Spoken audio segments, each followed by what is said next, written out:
میں یہ کہہ رہا ہوں کہ یہ مدرسین پیسے کے لیے، سوال یہ ہے کہ اپنی ضرورت کے بقدر چاہنا بھی کیا دنیا طلبی ہے؟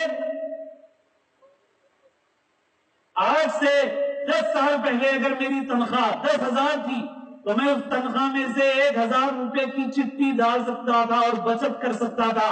آج مجھے 30,000 روپے بھی ملیں تو 1,000 نکالنا آسان نہیں ہے میرے لیے۔ اور یہ کیوں کہہ رہا ہوں میں؟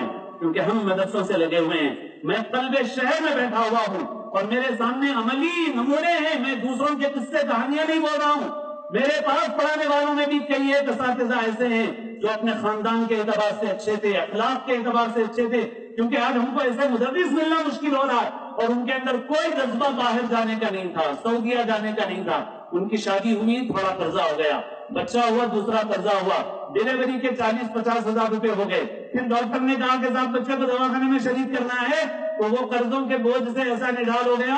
میرے ساتھ ہیں ایسے واقعات کہ مجھے ان عزیزوں نے کہا مولانا اب وہ برداشت سے باہر ہو گیا، اب خاندان پورا پیچھے پڑا ہوا، باہر جاؤ۔ اب باہر چلے گئے، اس کا نتیجہ یہ ہے مدرسے اچھے مدرسین سے محروم ہو رہے ہیں اور مسجدیں اچھے خادموں سے محروم ہو رہی ہیں۔ اور بہت سے لوگ، میں اضلاع کے جلسوں میں بھی سناتا ہوں، بہت سے خدام کہتے ہیں میں 20 سال سے مسجد کا صدر ہوں، بہت خدمت کر رہا ہوں۔ میں بول رہا ہوں اللہ کے پاس معلوم ہوگا کہ مسجد کی خدمت کی یا نہیں کی آپ نے۔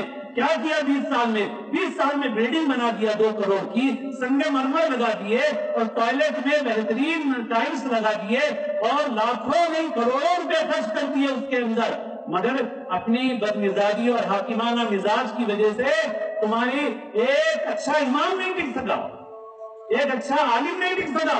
تم کہہ رہے ہو 20 سال میں نے خدمت کی، کل اللہ کے پاس فخر ہوگی کہ میری مسجد کی آبادی سنگ مرمر میں نہیں تھی، ٹائلس میں نہیں تھی، پی او پی کے کام میں نہیں تھی، قالین اور فانوس میں نہیں تھی۔ تمہاری بدمزاجی، تمہارے حاکمانہ انداز کی وجہ سے، تمہارے جاہلانہ طور طریق کی وجہ سے میری مسجد اور میرا گھر اچھے خادموں سے محروم رہا، اچھا حاکم نہیں رہ سکا، اچھا امام نہیں رہ سکا، اچھا خطیب نہیں رہ سکا۔ تو یہ 20 سال کی صدارت کی خدمت تمہارے میزان عمل میں پتہ نہیں نیکیوں میں شمار ہوگی یا کچھ اور شمار ہوگی۔ اور میں یہ کوئی جیسے پھر عرض کر رہا ہوں، بس ختم کر رہا ہوں اپنی بات، کہ میں کوئی اماموں کی یونین نہیں ہے میری، اور میں کوئی نمائندہ نہیں ہوں، میں کوئی اماموں کے لیے نہیں کہہ رہا ہوں، میں بخدا کہہ سکتا ہوں آپ سے، میں صرف اس لیے کہہ رہا ہوں کہ اس صورتحال سے اچھے افراد سے امت محروم ہو رہی ہے، مدرسے محروم ہو رہے ہیں، مسجدیں محروم ہو رہی ہیں، اور یہ نقصان اماموں کا نہیں ہے، یہ نقصان مدرسوں کا نہیں ہے، یہ نقصان امت کا نقصان ہے۔ اس وجہ سے ہمیں اپنے